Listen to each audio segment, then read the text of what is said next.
Concentrate power. You're in the dog zone for an hour. Come on. You know the number. 1-900 hot dog.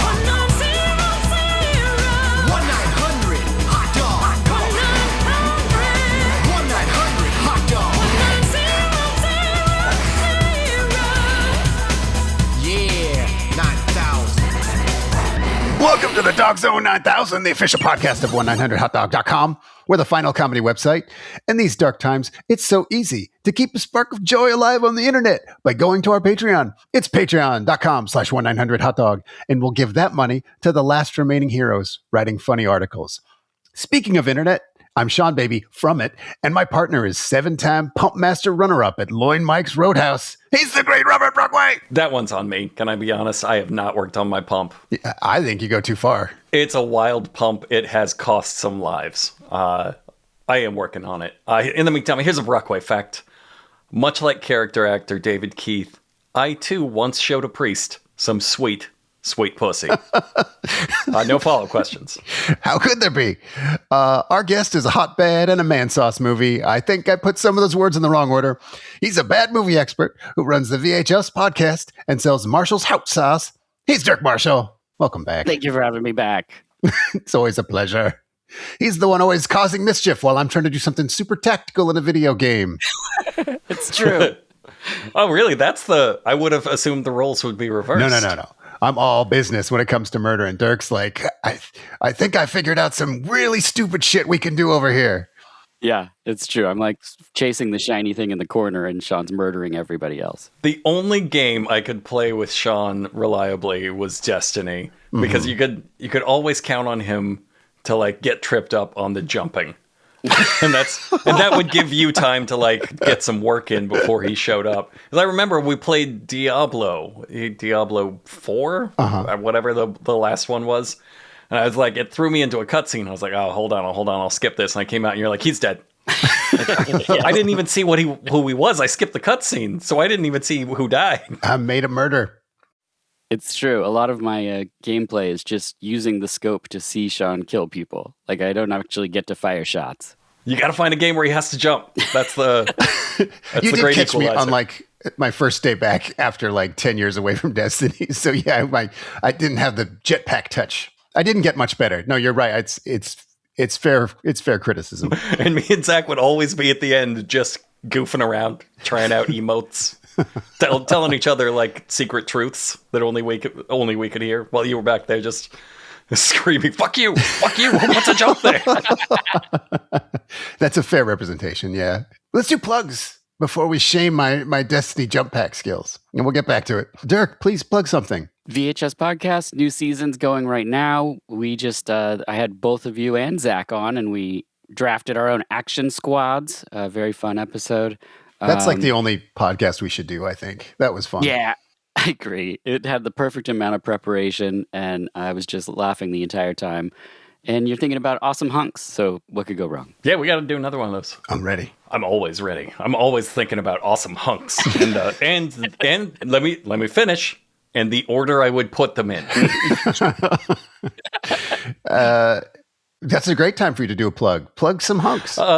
Of course, I am legally obligated to promote my new book. It's called I Will Kill Your Imaginary Friend for $200. It is out right now, probably in a bookstore near you, and it is good. It's good. That's not me saying that. I had no fucking idea it was good. I was the last person to know. But it's been out for like 2 months. We're on our 4th printing. There are over 1,000 reviews out there, and it seems to be holding strong at like 4.5 stars. I bet you like it. You'll probably like it. So do me a favor, buy it, read it, tell a friend, leave a review somewhere, or come visit me in prison and smuggle in cigarettes in your asshole. All of those things are of equal value to me, so it's your call, whatever you're comfortable with doing, but you do have to do 1 or 2 of them. One of them is much more fun, and the other is a book. Yep. It's up to you. Equal value. I swear to God. Speaking of reading, I want to give you a look behind the scenes from our work Slack.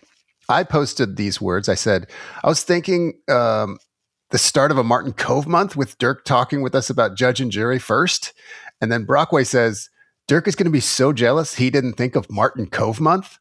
And then I come back a few minutes later. Sweet, Dirk's in, obviously. And then Brockway says, obviously, if he had said no, we would have killed him with a shovel, knowing with absolute certainty that was not Dirk.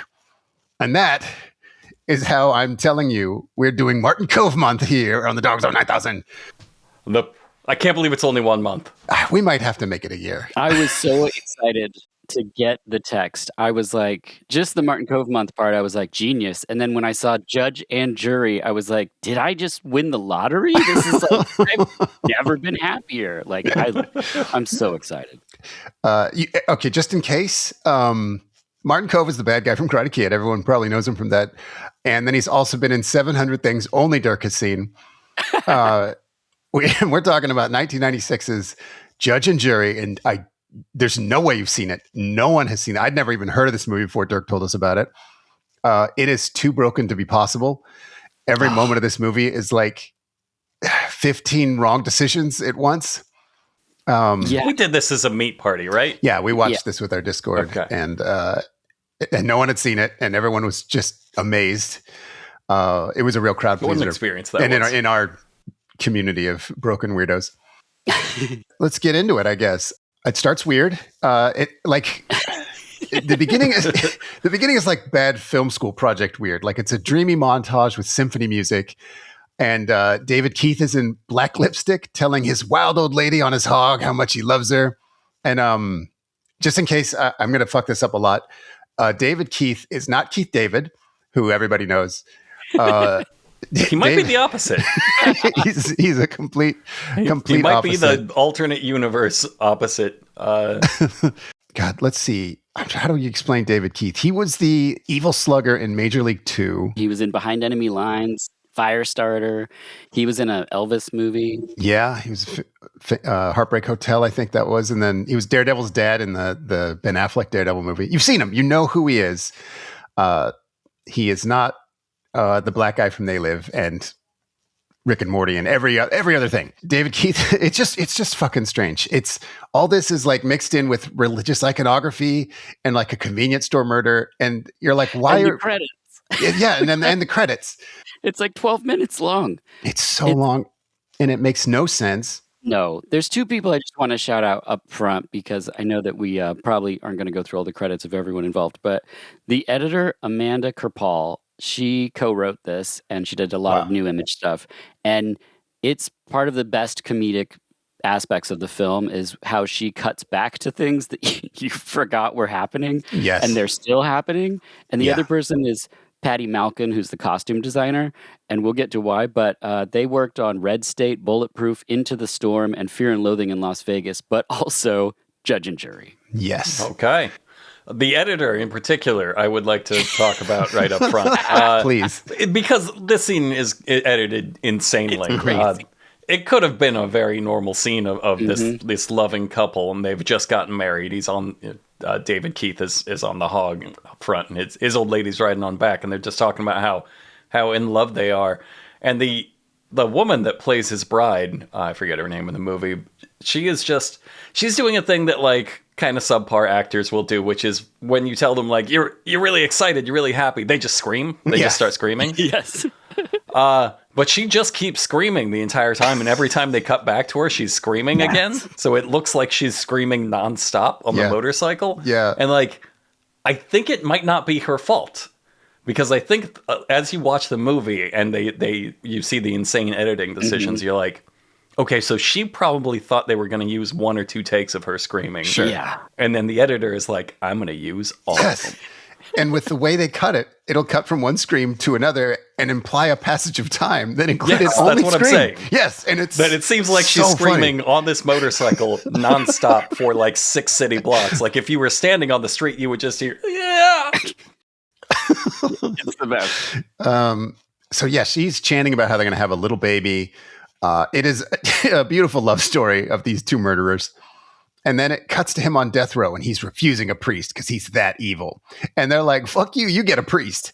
And the priest is like real nervous. And they get close up of his dripping ear sweat because everything in this movie is insane. And he tells the priest, I have a clip. Let's see. Wait, yeah, here it is. You've never had any pussy, have you, Father? Our Father who art in heaven, hallowed be thy name. Any sweet Thy pussy? kingdom come, thy will be done on earth. I used to live for it. Give us this day our daily bread. Then Forgive us our I found trespasses something as that was we better. forgive those. Can you imagine anything better than pussy, Father? Lead us not into temptation, I found it. but deliver us. I found her. What's the matter? Haven't you ever seen two people in love? From evil. And then this mother fucker took her from me. You must have faith. God is powerful. Okay. Weird, right? Keep going. I thought so- you were just going to let the movie Yeah, play the whole from that fucking movie, point. right? But see, I like it because he really thinks he's onto something. He's like, you know what's better than sex, priest? Sex with someone you like. I figured that out, Father. Me, like I invented it, and I'm taking it to my grave. You can't say what's better than pussy, like the woman I'm in love with. Like, but I mean, it's kind of that's the same category in it. Well, It's an insane speech, but here's my theory for almost everything he says in this movie. Mm-hmm. It was really meant for Keith David. Imagine Keith David saying that Okay. exact same speech. yes. And you would be like 1,000,000% on board. You'd be like, I fucking love this guy. Yeah. I think it might have just been a typo in the call sheet. It's also a speech they use 2 more times later on in the film. Yeah, it might be the theme Yep. of the movie. It's crazy. The movie thinks it's the theme of the movie. Okay, so he's getting the electric chair after 5 years on death row, and he's been vowing revenge the whole time on Martin Kove, who shot his wife, the one who's better than pussy. You kind of have to piece that together, though. I might not have known that the first time I watched the movie because it's all told in like disjointed flashback Yes. to stuff we haven't seen yet. And this was the whole scene, the execution scene, is intercut with teenagers playing bad football, and you don't understand why. And the credits are still happening. Yes. And the credits are still happening.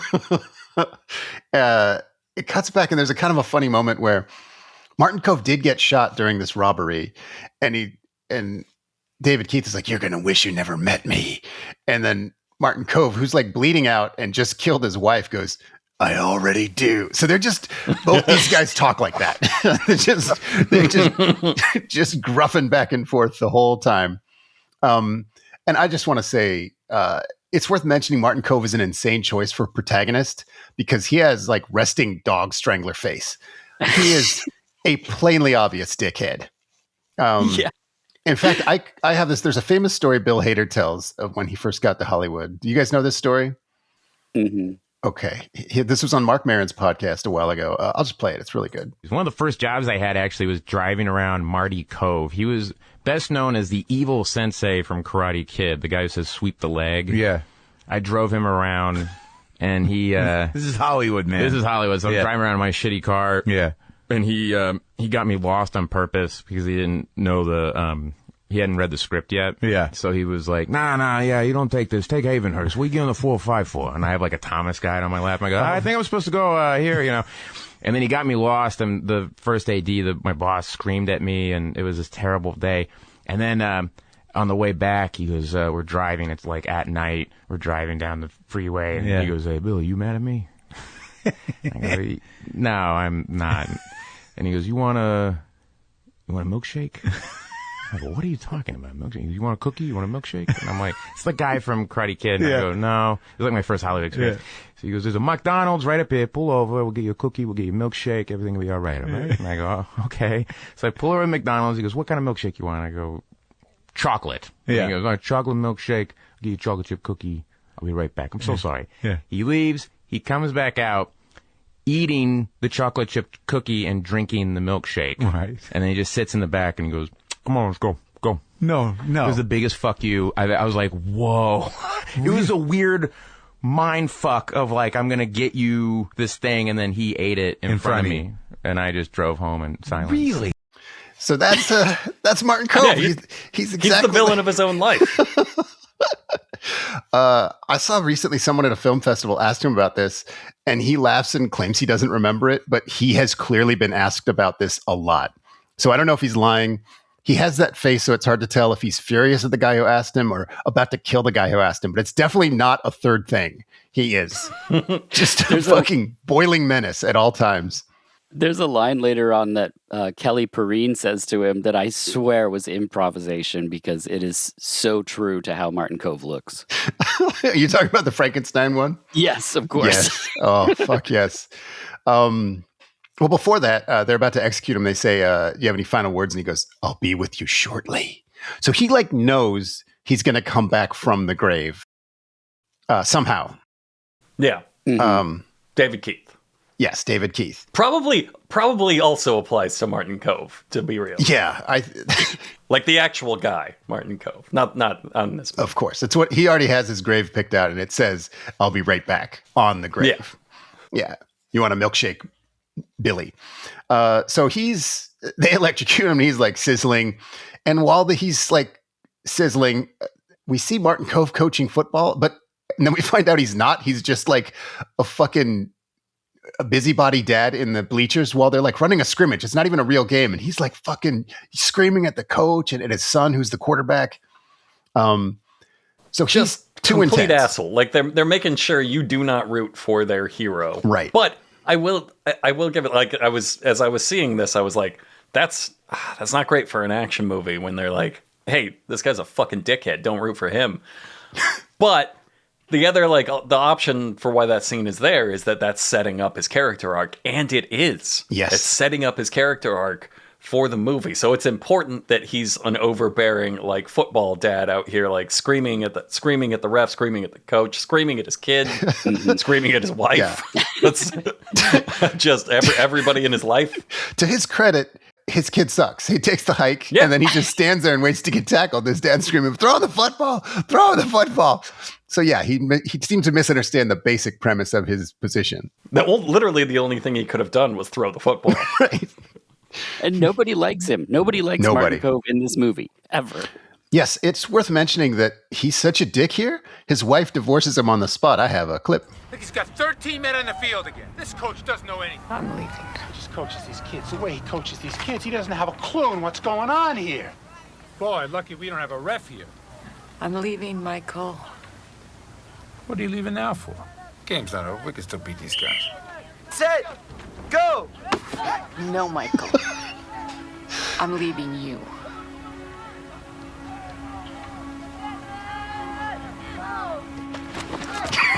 Okay. By the way, I didn't want it just to be all clips, but he ignores this completely and charges the field because the fucking kid got tackled again. Mm-hmm. And then he punches his wife in the face. Yes. They start shoving each other, and he recoils and hits his wife down, and every kid just looks at him. He did this in front of 2 football teams and his son. They all just kind of look at him sad, and he kind of realizes he went too far, but he's still pretty mad about them taking the Senate. He's more concerned about the kid getting taken out of the game. Yeah, he gets told not to come home in front of every single person there. Yes, it's incredible. So our hero's a dick, divorced, emotionally unstable. The only thing we've seen him do so far is shoot a woman and punch a woman.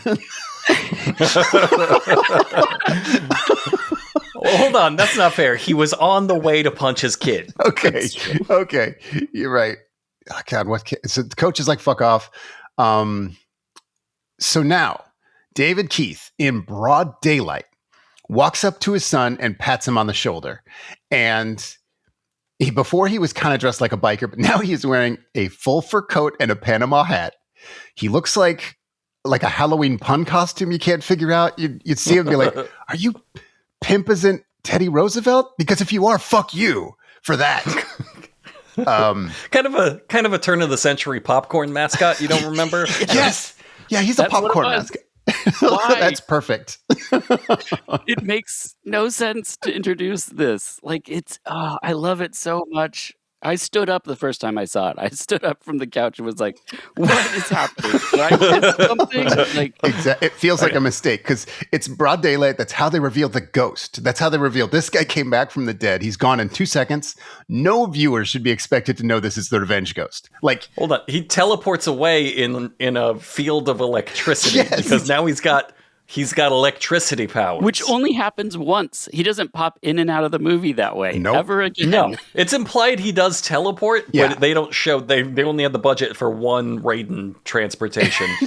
It's so good. Yeah, normally he kind of teleports like adjacent. Like he's there, and you're like, I don't know how he got there that fast. But like, he very clearly vanishes like Raiden here. So that night, Martin Kove calls his ex-wife, who's like said, never call me again, leave me alone. And he's not trying to get back together. He's complaining about how the kid plays football. He's continuing the same argument. Hold on. He also specifies that he's only so mad at the kid because he's got the most amazing talent of his generation. And we've seen, the only thing we've seen the kid do is not that. Specifically not show that. 100% just get tackled. He knows he's being hunted by a murder spirit. He's seeing David Keith. And he tells the wife, like, in addition to me being an emotional wreck, I am seeing ghosts. And she is so fucking tired of it, she just hangs up on him. Yeah, she's just immediately like, God, I'm so glad I divorced him. It's so good. It's so great. The kid hears the whole thing. I think I should have mentioned this, that Martin Kove was a professional football player back in the day. And so he's got an autographed poster of his dad on his wall. And he's so annoyed by him that he tears it off. He tears it off the wall. Yeah, you shouldn't have a poster of your dad on your wall as a teenage boy. Like, I don't think that's a normal thing to do. I love that it's autographed. The autograph is weird for me too. Yeah. Like, got it signed by my dad. Had to pay for it. Had to pay $200 for it. Best wishes. What's your name again, kid? Martin Kove takes a shower. We see a flashback of all the stuff we've seen, most of which was already flashback. And his shower door shatters. And it's David Keith, only now he's dressed in like 40% of an Elvis costume. It's like gold lame. He's kind of doing an Elvis voice. Sort of the Afterlife's Don King, like a white hell Don King. He's got mirrored lapels and leather pants and eyeliner and black lipstick, which goes against the Elvis thing that he's got going on. And I will argue, if you shatter the shower door and somebody is showering and you're in the same bathroom, technically you're showering together. Yeah, that's true. That is very true. He is in the shower with him. And this costume... He's taking a shower with a ghost. It does not appear again. This costume was put together for 2 seconds of film. It turns out that was just a hallucination. And he wakes up in a chair later. And you're like, okay, cool. It was just a dream or something. But no, David Keith is there in the room getting electrocuted. And only now he's got like Hot Topic nuclear red hair and matching goatee, and he's just goofing. He's just pretending it electrocuted. And Martin Kove is in full blue and white striped pajama match. Yeah, like Scrooge. Like Scrooge pajamas. David Keith's like, fooled you, Mikey. Okay. They have a discussion. Martin Kove's finally kind of realizing, okay, this is a ghost. I'm not going crazy. It's an actual ghost. He threatens to kick the ghost's ass, and it just does not go well. You can't beat up a ghost with punches. So the ghost boots him into the closet, whacks him with a golf club, and Martin Kove, again, still just gruffing. So he's like, technique's a bit rusty. Like, you're being beaten to death by a ghost. And he's still like wisecracking. Also, he doesn't, I don't think, care so much if he lives or dies. His life's not in a good place. And the ghost doesn't care. He says, it's an F-slur game, and just kind of wanders the other way. He just... tacitly admitting that the hit wasn't very good. It's not like, he didn't shoot back with like, looks like you're bleeding from it or something. Like, he was just like, whatever, it's not my game. I'm kind of too cool for golf anyway, I guess. Good point. Good point on how it wasn't a good swing. Anyway, but nobody's heart is in this, is my point. They're like all kind of... and he throws Martin Kove out of the second-story window. A lot of the things I wrote down here don't make sense. And I made a note that they're not going to. But he counts from 18 to 20. And then leaps down. He has hell dogs now. Right. And Why does he have dogs? What are the... Hold on. Did the dogs also die of electrocution, hoping to avenge their lost loves? Like, what is What are the rules to the dogs? Were the dogs in the gas station when his wife was shot? Yeah, what? Martin Kove's killing dogs now? You killed my wife and both of my dogs who were in little tiny adorable sidecars on our motorcycle that were just out of frame. And look, I don't think it's hyperbole to say it's the worst chase scene that's ever been made. It is what you would make if you were competing in a worst chase scene ever made contest. Martin Kove gets to a hill and he can't get up the hill. There's like a weird slow choir singing. The dogs never get any closer. They keep cutting to the dogs jogging through the woods, but they do not ever get closer to Martin Kove. Weird slow choir. It's the exact theme to Beetlejuice, man. Is They're it? playing the Beetlejuice theme. Just playing Beetlejuice. They're just near somebody's house while they're watching Beetlejuice real loud. I think so. It's about as unsuspenseful as a thing can be. One guy hates life. The other guy's already dead. Everyone's moving at literally 0 miles an hour. And David Keith finally pulls out a shotgun. And God, the movie sounds crazy when you try to explain it. It's an exploding shotgun. So every shot's an explosion. Yes. So they very clearly, as soon as he pulls that out, you realize, they wanted this to be Martin Kove versus Ghost Rider. Or Johnny Blaze, I guess. Right. Like, he's got the motorcycle, he's got the outfit, he's got the Hellfire shotgun. He's literally a ghost of vengeance. It's true. Yeah. I think this is technically part of the MCU. They did accidentally make Ghost Rider. I think if you just do the coolest shit possible, you'll eventually land on Ghost Rider. That's true. Yeah, that's just how it works. I independently drew Ghost Rider 6 times on my binder and then being only after the fact going, fuck, that's another Ghost Rider. keep doing Ghost Rider. Yeah, so he's just outrunning explosion. He crawls over some train tracks just in time to not get hit, and so that's how he gets out away from the dogs. Just full movie trope, I got across the train tracks before my pursuers did. But they're ghost dogs. They're teleporting ghost dogs. I fucking dare anyone to make sense of it. I just really wish just one time, one of these movies, when they do that scene of I'm running away, oh my God, there's an oncoming train, and then you leap right in front of it, and now you're cut off because they got to wait for the train to pass. Sometimes, a lot of times, it's a really short train. It's just a few cars. It's like a few cars. Somebody's got to use that gag. Yeah. It would have been really funny here because he sits there and he just looks back at the dogs through the passing cars. It's like, wow, woof, that was close. Long enough for the train to pass and them to just maul him to death. So now Martin Kove is wet and bloody in his Scrooge pajamas, and he's just trying to steal cars. He's just trying to open up cars and look for one with keys. Finds one on the second try. It's a taxi, and the owner is in the back seat.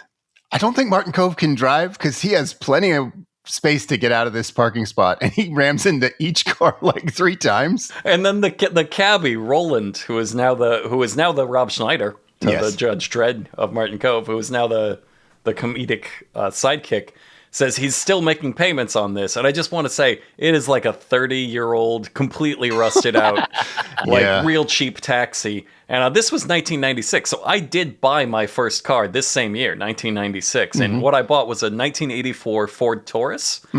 So about 20 years newer than this, in better shape than this, and I bought it for $700. So I calculated this. At most, the payments he's making on this car are $8 a month. And Martin Kove is at least doubling that damage. He drives off after what has to be the worst driving that could be. And then the ghost says, "Not bad, Mikey," but it was really bad. It was pretty bad. These two now scream at each other for the next 8 minutes or something while they're in the car. It's crazy. He is in Martin Kove's ear, screaming as loud as he can. If they did more than one take, he has permanent ear damage from this scene. Yeah.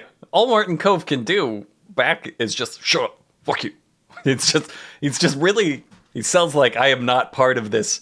You can't engage in banter with one guy. One guy is trying the banter, and Martin Kove's like, no, absolutely not. I feel like the tone they were going for was like a 48 hours type of thing. Let's be funny, but it's way too mean spirited. He's like, I got a gun back here. And he's like, I don't fucking care. Go get your gun. I don't kill me. I have nothing to live for. I hate all of this. And he's like, what does he scream? He goes, I'll get the gun and bang, white boy. Your ass is shit. I took a clip because I didn't think anyone would believe me. Tapping your ass. You better find your gun. I'm gonna find him, motherfucker, and your ass is shit. Yeah, you better find your gun. Because you're gonna need it. Oh, fuck you, man. Hi, motherfucker.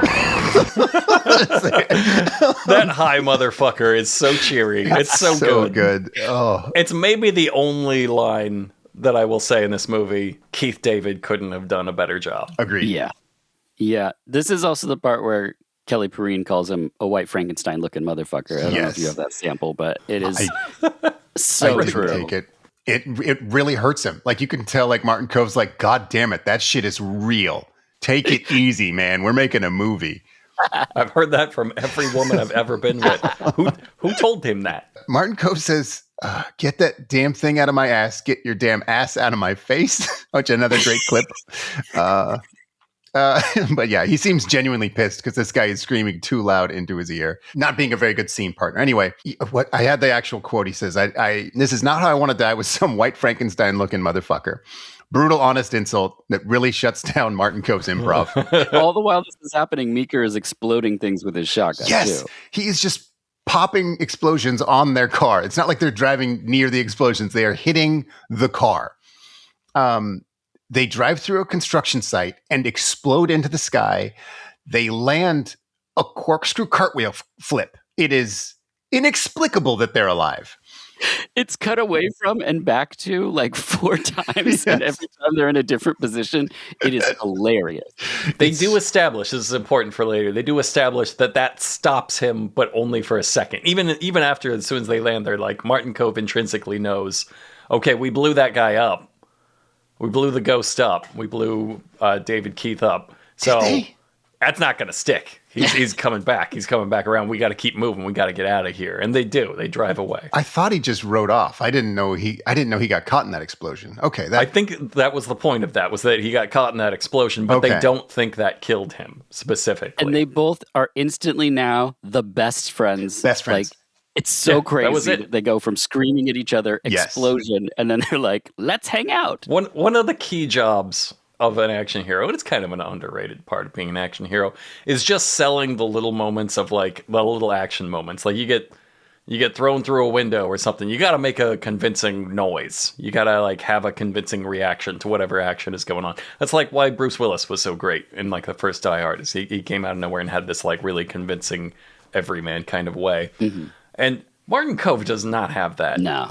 He was being thrown off of his balcony earlier, and his reaction was, oh, shit! And then right before the taxi ramps off this construction site and explodes, I swear to God, he goes, whoa! Yes. Oops. Yeah, he doesn't care. As crazy as everything is, this is going to sound crazier. The car starts. The car's fine. They drive off in it. And Martin Kove is going to drop him off. He's like, all right, I'm fighting a ghost.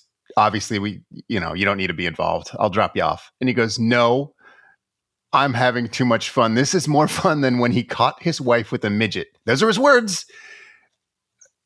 That's how he describes the amount of fun they're having. The time his wife cheated on him with a little person and he saw it. Yeah, that's what he's into. Doesn't care that his cab's annihilated, the one he's still making $8 payments on. And he's like, and then they start talking about his pajamas. He's like, you're in pajamas. And he's like, well, you don't like my pajamas? And he's like, no. I do like, he sincerely tells him he likes his pajamas. I sincerely do. I love them. They're adorable. They're like Scrooge pajamas. It's Dirk, you want to try to describe what happens here? Okay, so he's making fun of his pajamas, and then he says, grab that bag and change into these clothes. And it immediately cuts to Michael's son, who's sleeping with his dad's ripped up poster on him as a blanket. Like a little blanket. Yep. And then pans over to a framed picture of his dad from a sporting magazine. So he wasn't tearing that poster off the wall to tear it up and throw it in the trash. It was to use it like a blanket. It was cold. He wanted the father's embrace. Any way he could get it. I just want to say this isn't like a long film. So what happens when you watch it, like, it's also insane from scene to scene to scene, that I started to feel like when you have, like, take allergy medicine or like Dayquil or something, like, my brain gets this numb feeling from this movie that it's just hard to articulate. Yeah, there's no dead spots where you can catch up and there's like a normal thing between this. You're like, and then and then he's sleeping with the poster? Like, that's one of the few things that would make a therapist go, holy shit. Yeah. Genuinely. And you think holy shit. You're ready for this next scene where they go into the bar, but like, there's nothing to prepare you for what's about to happen. Nothing to prepare you. So we know it's going to be silly. We know that this maniac who lives in his cab has a bag of clothes for Martin Kove. And we get a scene of the bar. Judo Gene LaBelle is there, of course. If you're in a bar in an awesome movie, Judo Gene is always there. There's a pool game between some two guys that are about to have a knife fight. And then Martin Kove comes in and okay, it's a fucking nightmare. He's completely bloody. He's got an evil grin, white slacks, and a gold shirt with a black fur collar. He looks like the mugshot of a vulture arrested for selling blowjobs in his sewer treatment plant. I'm just reading what it says in my notes. Brutally accurate. I just wrote down Peggy Bundy. He's dressed exactly like Peggy Bundy. Yeah, he's a Peggy Bundy for sure. This is the outfit the cab driver had in his car. Yeah. And then he says that he was going to wear it. No, he wasn't. He wasn't going to wear this outfit. I mean, he's wearing like gold high heels. You were going to wear, I mean, he's a disco pirate. If that's what you're into, that's fine. It's crazy we don't talk about this movie like every day as a people. It's like Wild Judge and Jury isn't just like something that comes up 10 times a day in everyone's home. I wish it did. The two guys playing pool are now starting their third fight because one of them thinks that the other might know that sparkly maniac who just walked in. Like, there's no sequence of events that like are linked together. One of them's Lockhart. He's going to be a character that will be in the rest of the film. We're never introduced to him in a way that makes sense. This is the introduction. We don't know they know each other. Don't know anyone's relationship to anyone at any point in this movie. Just don't know Lockhart yet. Brockway had the first time we watched this, I remember you said that Lockhart thinks he's the main character of this movie, or maybe he was, and they cut like all of his footage. Yes, he absolutely does. Yeah. He thinks he delivers every line like it's in the trailer for sure. Yep, he's in a different movie, but he's barely the sidekick. The sidekick is the cabbie. Yes. And he's like a tertiary character, but he's like delivering every line like he might be making fun of an action movie. Like he's just real. Good job, buddy. You better watch your ass. Yeah. It's like somebody's dentist got like the T-1000 part in the local Terminator 2 theater play. He sucks so hard. And he's just this like twerpy middle-aged man. Okay, so our taxi driver like ditches all of this conflict and just goes up to the bar and immediately starts hitting on a lady by stroking her hair. We don't see her face, so obviously it's 1996. A guy's hitting on. This is going to be a dude in a wig. We're already getting ready for this reveal. Meanwhile, however, it is important to note the framing of this in that it shows the cabbie Roland looking directly into her face the whole time. He can see her. So it's not fair to us, the viewer, because it's like, okay, he can see that this isn't a woman. Like, no, he's looking right at what is obviously going to be a man in a wig. But anyway, there's a bar fight. They beat up the bar. Nothing quite makes sense. Then things get a little serious. A guy pulls a knife. Somebody gets stabbed in the tummy with a pool cue. He throws a knife, hits a guy with a shotgun. This goes off. And then the lady at the bar, it's David Keith in a wig. Yeah, Joseph Meeker is back, baby. It's not just a wig. He's got the high heels. He's got the fishnets. He's got the mini skirt. He's got jewelry. He's fully. It's the full outfit. Yeah, it's an hour of accessories. It took him forever to get dressed. That's how fast he can teleport. He teleported out of that explosion and just was in the bathroom frantically putting on jewelry. And he was in this bar before they were. Yeah. Yep. So he can teleport and he knows, I guess he knows where the guy in the cab that is with the guy he's hunting, but he has not met, where that guy goes to hit on women. Right. And it's like, I know where that guy's going. And I'm gonna I'm gonna be the hottest thing he's ever seen. Hell yeah. And it's like, it's crazy when you're looking at one of them, but when there's shots where you can see what Martin Kove and what Joseph Meeker are wearing, it's too much. It's crazy. I don't know. It's like everyone's creator wrestlers in one scene. And you're like, God, we might have made these guys too silly. I can't take this game seriously. Yeah. Mm-hmm. He's now shooting at them with a shotgun, but it's a normal shotgun now. It's not an exploding shotgun. He shoots Jito Gene into the jukebox and it plays like this fucking little funky beat. Then he leaves. These notes don't make any sense, but that's what happened. So this guy, our guy, Lockhart, he's this cop on the edge and he immediately joins the team. He's like, oh, guys, you in like a fucking ghost fighting squad? You're doing a ghost hunt thing? I'm in. I have a clip. It's not going to make a lot of sense, but I'm going to play it. I really appreciate it. He would have found you sooner or later. Together, we at least got a shot. We do? Look around you, pal. Smell the fucking napalm. This guy just wiped out a platoon of Hell's Angels for a warm-up. What do you want to do? You want to scurry back into the dark, huh? You want to find another bar? Get yourself lost in some little hole somewhere? Maybe you forget. They kicked me off the force 2 years ago. Well, I didn't do fucking gung-ho. Maybe you drank yourself off the force.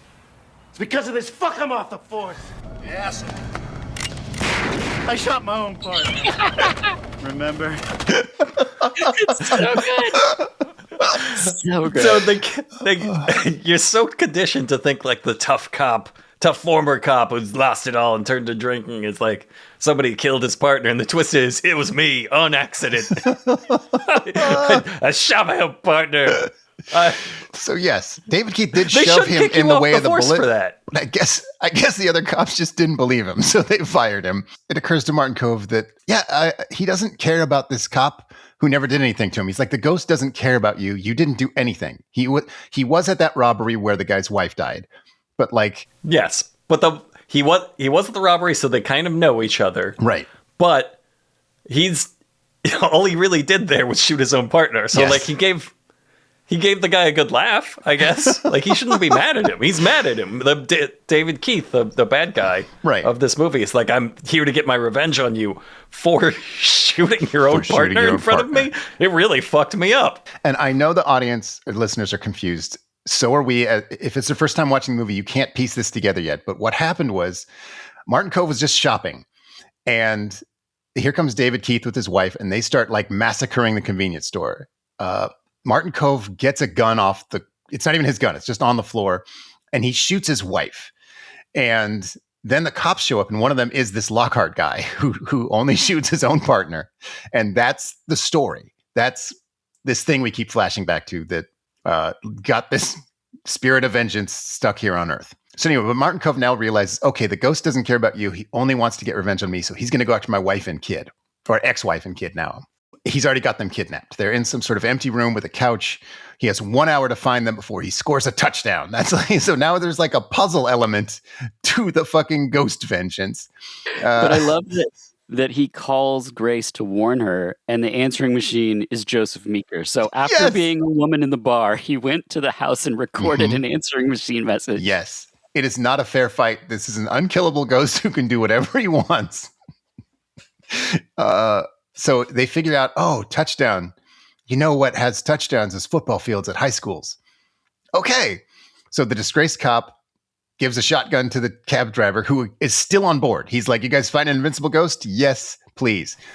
Well, he wants to do, he knows his role, right? He knows, the cab driver knows he's the comedy sidekick. And so he's trying to set up the classic bit where like, you guys got a gun. I want a fucking gun. Yep. And then they just toss him a huge shotgun. Give He's him like, gun. All right. Yeah. Oops. Like that, you were supposed to do something like give me a tiny gun or give me an unloaded one, or say like the reason you can't give me a gun. You're not supposed to give it's not very funny to just give me an actual like useful gun. Right.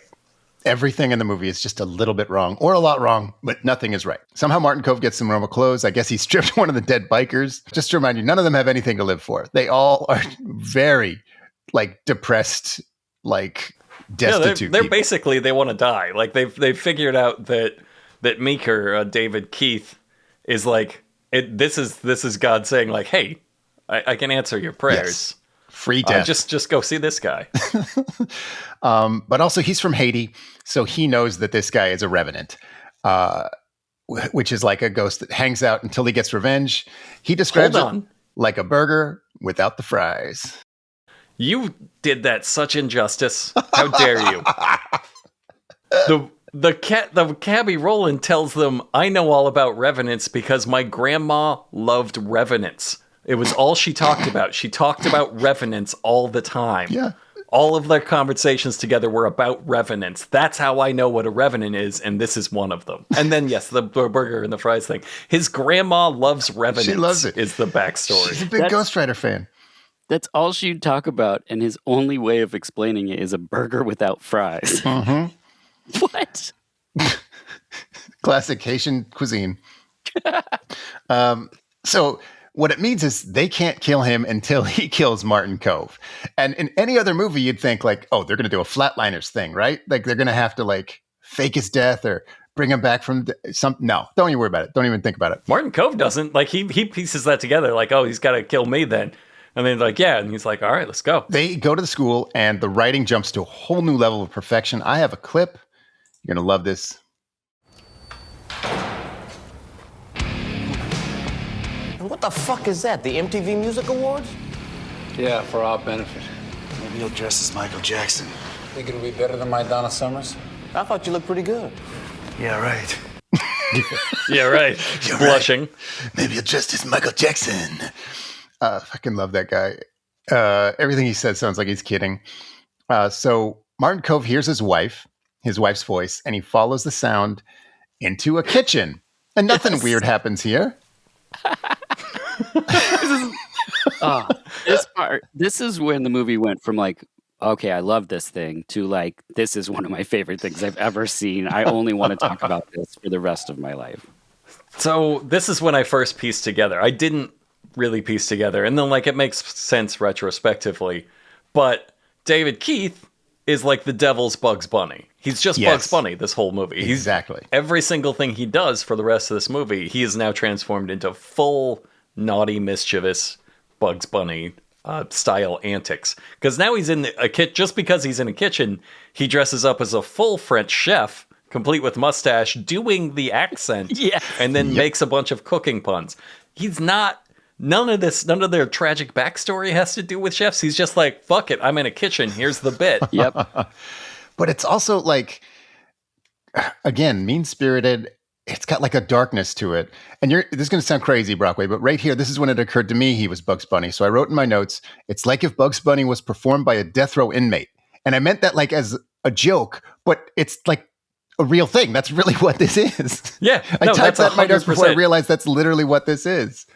Yeah, it's like somebody saw the movie Shocker and was like, this could be a little campier. Yeah, let's. That's my problem with the movie. It needs more camp. This guy's only like 80% Bugs Bunny. I want 140.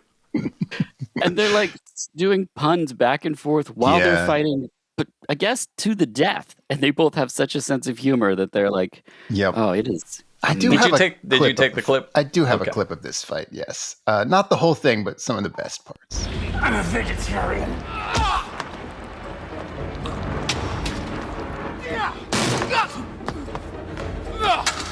I prefer meat.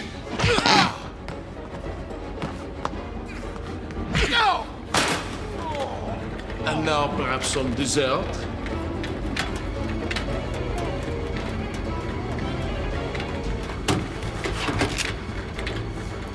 I'm on a diet. So fucking stupid. Hold on, Martin Kove, you're a vegetarian on a diet? He's a vegetarian Martin on a diet. Kove? In 1996, you, Martin Kove, the insecure football dad, are a vegetarian on a diet? Yep. I mean, you could say so many. Just here's some bullets, Juilliard, or something. I don't know. Yeah. You could say. I'm just saying. You could say a lot of things to. How about some dessert? I love the part where he says, you prefer Joseph Flambe, and then extinguishes his arm in boiling water, implying that his name's Joseph. Is Joseph like? That's so weird. Yeah, because he's Joe Meeker. He's like because he gets shot and he like gets lit on fire, but it's obviously all a gag. Like it's a ghost. We know this doesn't hurt him. Mm-hmm. And then he puts it out in the hot soup, which I kind of liked. That like he just adds to the trauma. And then he says, I see you prefer Joseph Lambert. And you're like, oh, now you've ruined it. Okay, so now we see that. One thing I love about that clip is that you can really hear how long it takes them between responses. So it seems like they are struggling genuinely for a response where he's like a good 40 seconds after he's like, I prefer meat. Like, what does that mean in this context? What's the meat? Martin Kove à l'orange. And then like a minute passes. He's like, shut up. It's just funny to watch them struggle in a movie. Like that should be written down. It feels like that was their improv. Like they didn't have the lines, and so he's like, how about a roast rabbit, and tries to burn Michael's face, and then that's when Michael's like a half hour later goes, I'm a vegetarian. And you're like, are these non sequiturs, or is that his reply? On a diet. I don't like my body. I don't like the way I look. I'm feeling low energy because I don't get enough protein. I think Donatello's my favorite. So I wanted to talk about the taxi driver's adventure here. Oh my gosh. Okay, so he goes into a bathroom and he's like, I've got to go pee. And he keeps saying this out loud, like he's trying to tell the ghost that he needs to go pee. And then he tries to shoot his own reflection, but he doesn't know how to work a gun, so it doesn't work. That's a whole bit. It's really I swear dumb. to God, the way that he's saying, he before he goes to the bathroom, he's like, well, I gotta take a piss. He opens the door, I've gotta pee in here, walks into the toilet, gotta pee really bad. Like he just keeps talking about how he has to pee. I was so sure that he was setting us up to be like, he looks down and finds out that Meeker is the urinal cake or something. Right. Like, ha ha ha. I've fallen into my trap. But no, Meeker is a nerd. And why? Yeah, I don't get it. That's the thing.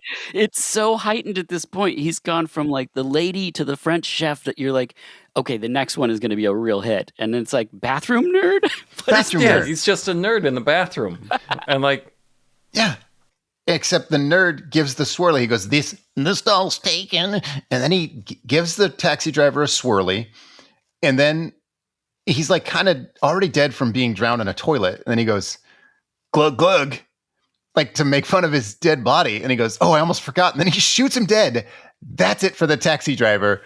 That's how he died. That's the role. Character. That's the end of the role. That's how he died, how he lived with piss in his sinuses. And so the cop on the edge, he's out there, he's stalking the halls. He thinks this is his movie. He has no idea they cut 70 minutes of his story. Whatever. They just ignore him. Martin Kove's in the gym, the basketball gym. And did anyone know why this happened? No, I think he broke the seal with the nerd costume. I think he was like, I can't think of anything good for the bathroom. I have a nerd costume. I'm just going to do with the nerd bit. And then I think for the rest of the movie, he realized like, I don't have to have anything relevant. I can just do costumes. Yep. Because he shows up as a clown. He's just a clown. He should have been a fucking basketball player. They're in the basketball He could have gym. been a cheerleader. He could have been a high school mascot monster. He could have been anything. In Spawn, the clown dresses up as a cheerleader in the gym. That's the bit. That makes sense. He's a clown, and he's going to hang Martin Kove's son on a basketball hoop. And he's pretending, the bit he's doing is he's pretending this is the trial for Martin Kove. Yes. Be the judge. Be the judge then. It's a basketball trial presided over by a clown. That's the most movie thing that's happened. Yeah. Does not make sense. Okay, so then he drops him. He's like hanging from the rope. And fucking Lockhart, super cop, slides into the room and shoots the fucking rope with his sidearm. It's just like, what? Is that the movie now? Super cop guy? Hold on, because I did pay attention to Lockhart's story throughout this, and Lockhart is this won't make sense unless you listen to every one of our podcasts. Lockhart is a Detective Hank Blood. He is an absolute battle dipshit in this movie. The only thing he does right in the whole movie is shooting this rope, and the way he shoots the rope, and then he looks up like he's supposed to deliver a line here, and he comes up totally blank and says nothing, and then they cut away from leaves, him. Also, all we know about him is that he shot his partner, so it would have been so much better if he had knee slid into the gym and just shot his son. He's the fucking best. God damn it. I mean, that's totally the rest of this movie. He will have several big moments. And before this, all of his big moments, he just got his ass beat or did something incredibly stupid. Yep. And he will continue to do that. This one time, he like slid in there and shot, and he was like, okay, that time I was aiming for the kid to like be the character. I was not ready to shoot that rope. And then just nothing. Like, he could have said, like, I hate a hung jury or something. It's not hard. I don't know. I blocked that shot. I should have written some of these down. Save that rope for me. I don't want to live. Okay, so it's an hour in, and we finally get an explanation of what happened. So, because Martin Kove explains to his son, like, yeah, I shot this lady. That's what all this is about. But again, if this is your first time watching a movie, you did not know what the fuck is happening until this very moment. Yeah, he does admit that he killed the wife, that she didn't have a gun, and that it was an accident because he was scared. And you're like, oh, okay, that's a pretty big revelation. Here's the really big revelation. He says, that was 2 years ago. I took a bullet to the shoulder, and that's what killed my pro football career.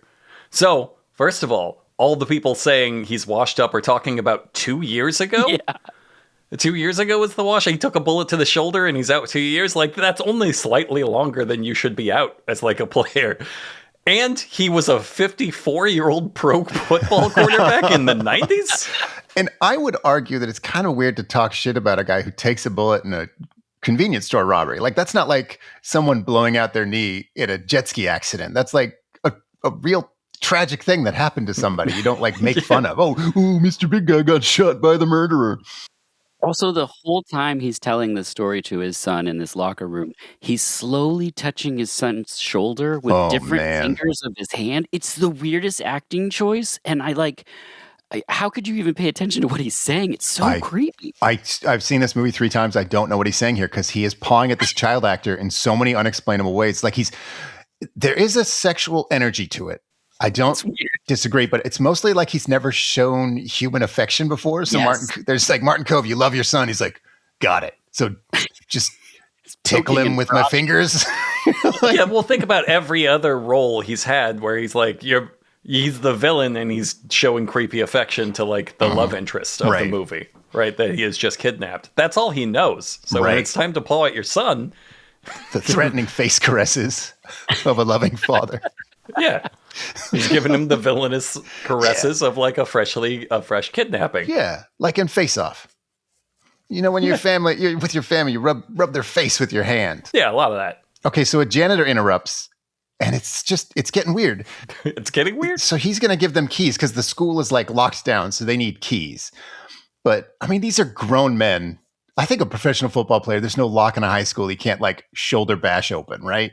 But no, they're like, dude, this door's never going to open unless we get the fucking Resident Evil puzzle keys. That the watchman, don't keep on me. Right. So he goes to the special cage where he keeps his stuff. He can't find the keys.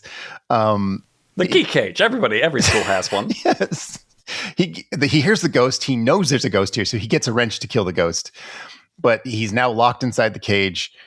The ghost does some jumper cables, blah, blah, blah. He gets electrocuted. We barely met this dude, and he gets fucking fried in front of our eyes. No one-liner. He just gets killed. No one. Yeah.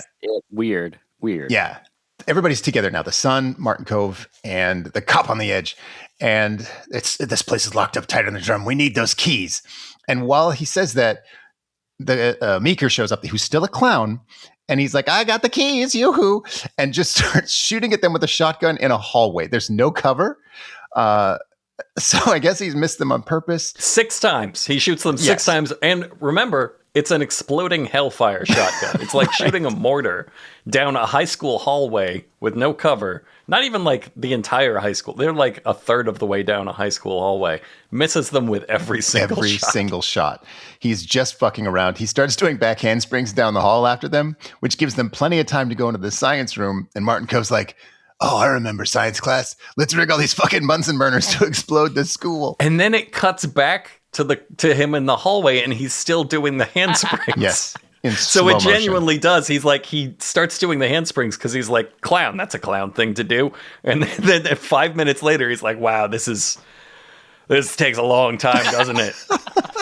But I can't stop. Nobody stops during this bit. Nobody does like 6 handsprings and is like, that's enough. I'm going to walk the rest of the way.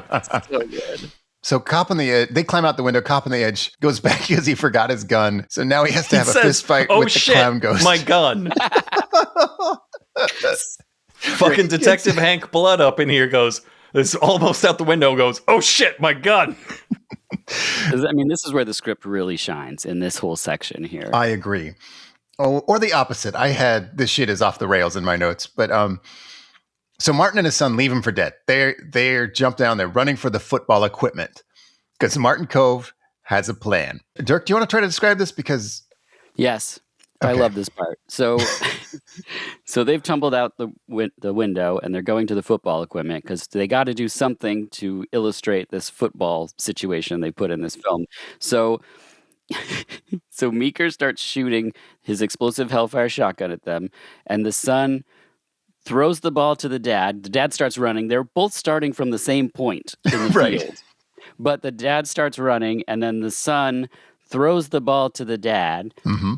Martin Kove, who sets a football on fire and then throws it through the window, which hits the gas and explodes most of LA. Yeah, this school is gone. You guys are talking about this like you don't understand art. Like this was all set up, right? It's set up at the start. He's the overbearing football dad at the start, and he's yelling at his son like, you have all this potential, you can't use it. And the son is just so overwhelmed by like this overbearing father that he can't live up to his potential.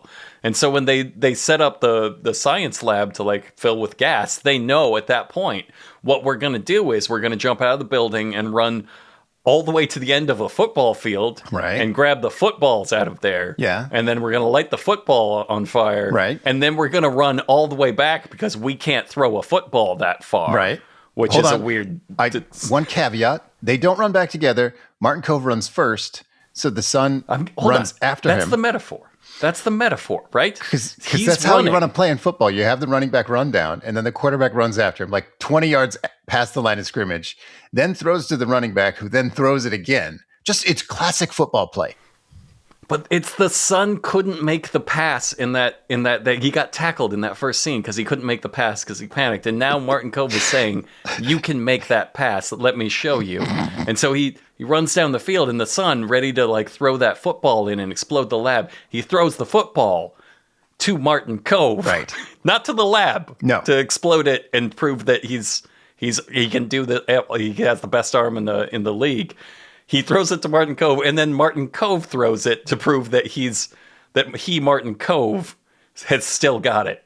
It's like someone wrote the dumbest scene they could possibly write about like a movie ending, and then someone shot that person's brain out, and then they picked up the pieces. They're like, God damn it, I don't know how to put this brain back together. And they did their best, and this is what they had left. This is the shattered remains of a very stupid idea. And also the only thing that they know about this ghost so far, they've only really tried one thing, and that's exploding him, and they know it didn't work. And it doesn't. But yes, he's fine.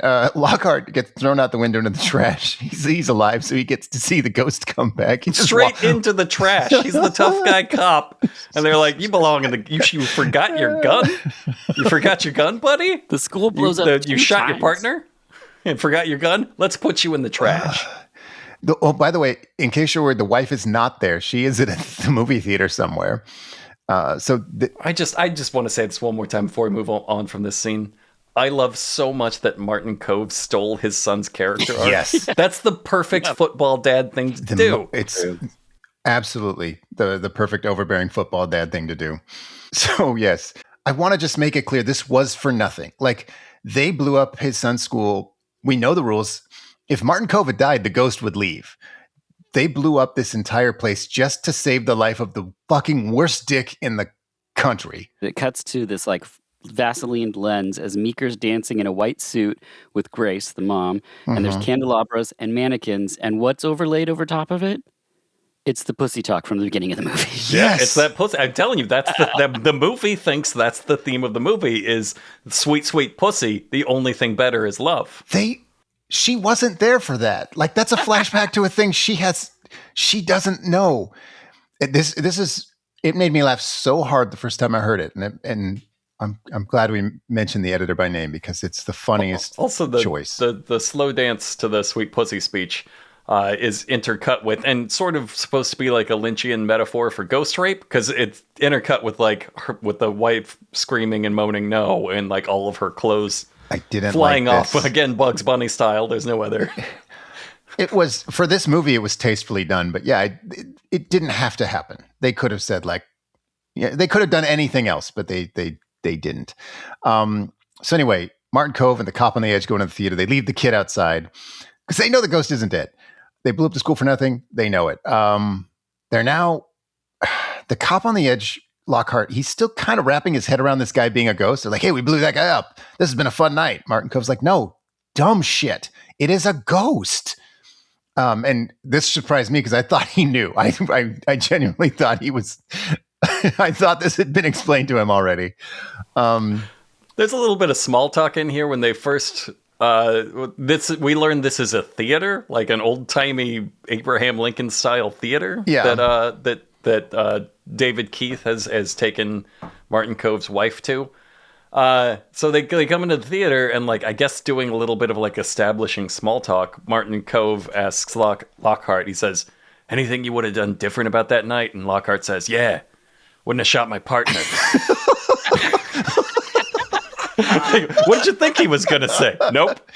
And yeah, Martin Kove goes, I would have shopped somewhere else. I would have got my groceries somewhere else. So he knows he's supposed to say something cute. And the other guy's yeah, absolutely. I wouldn't have executed my dear friend. I wouldn't have done that thing where I killed my friend, probably. I mean, if we're just spitballing. So David Keith's in a white suit and he's doing hey, welcome to the show, blah, blah, blah. It's not for him. Actual vaudeville. Yeah, doing some actual vaudeville. And they both pull out their guns, but they decide, no. We're way at the back of this theater. We'll never hit him with a gun from this far away. So if only we had a football. Genius writing, because that's how guns work. They leave. The ghost leaves. It's very confusing. They're in the hallway of this old theater. There's some laser sensors that lock Martin Kove in a steel cage. Also, the Hell Dogs come back for this. Yes, part. the Hell Dogs are there, not near anybody. Yeah, but Martin Kove kind of hands a mannequin to one of the dogs, and that works. It's weird. It doesn't make a whole lot of sense. Cop on the edge just gets bonked unconscious. He made that one shot, and he was not ready. He was not ready to shoot the rope off of that kid that was hanging. He was like, "Holy shit! Did you guys see that?" I did not think that was going to work. I should go home. I am not going to beat that. I'm not topping that in this movie. The kid also enters the theater after they told him not to. And then in this next scene, he's just flipping through a photo album of... Yes! The ghost made a scrapbook. He made a scrapbook in hell. And he's like... They have scrapbooking in hell? He's like, your dad not only killed my bride, but she was pregnant. And his son's just so sad. And they do a kind of... there's two sides to everything speech, but it's maybe the weakest that you'll ever hear. He's like, hey, you're a murderer. And the guy's like, murdered? I never killed anybody unless I had to. This lady that was screaming. And it's no. There's no nuance. That's just murder. Oh, it's so stupid. It's so fucking stupid. And then they recreate the scene that they've been showing us in broken and blurry flashbacks. His wife is being forced to reenact the part of David Keith's wife, and they have some mannequins set up for the cashier and the customers. So, hold on, the whole thing is on stage on the theater. Yes, and it's all put together like the set of a clumsy high school play. Yes. It's all cardboard shelves and little cutouts of paper that look like bottles. Right. So. Either his hell powers can conjure up a clumsy high school play set, or he made it all out of construction paper and glue. Yes. They're both great. I love both options. The situation is hopeless. Nothing can kill the ghost. They all have to just go along with this grim tableau. Cop on the edge shows up. He thinks his back is broken. He's just like fussing. He's like, oh, God damn it. And then him and Martin Kove are like, well, let's fucking play along with this, partner. Like, they're having so much fun. I guess they figure they'll just figure it out. Like, they don't have any kind of actual ghost killing plan. They're just like, yeah, let's do the play. Let's see what happens. I've always wanted to be in a play. Lockhart picks up the gun like he's told to, and he's going to fucking shoot his partner again. Martin Kove runs out, and he's like, no, come on, shoot me. I don't know what's happening. I tried to take detailed notes on this, but it doesn't make any sense. But they reveal here something in the flashback, that Martin Kove actually shot the mirror of the gas station, which was showing the wife reflected in it. He was trying to kill his wife. He was trying to kill the wife, the unarmed wife. He wanted to, but he didn't. He killed the mirror, and he forgot that. He forgot. Because it's news to him. It's not like, he doesn't like, oh, don't you remember I only shot the mirror? He's like, oh my God, that's right. Right. All this thing that has haunted me for 2 years, I didn't actually do it. He didn't really do it. Or he didn't realize it until he saw this recreation on this like high school play. So now the ghost is real sad because he's like, oh, that means I shot my wife. Damn it. He also forgot. Yes, he also forgot. He forgot he shot his wife. They both simply forgot who shot the wife. It's just a misunderstanding. He's like laying down and weeping, and Martin Kove is like, you stupid piece of shit. Fuck you. Like he's trying to get back that like murder energy, and it's just not happening. Okay, Martin Kove approaches him, and I did take a clip of his death. It is some of the greatest acting. You're going to love this. Flesh wound. I thought you didn't do gung-ho. Don't get dewy-eyed on me, Solano. For a minute there, I felt like a cop.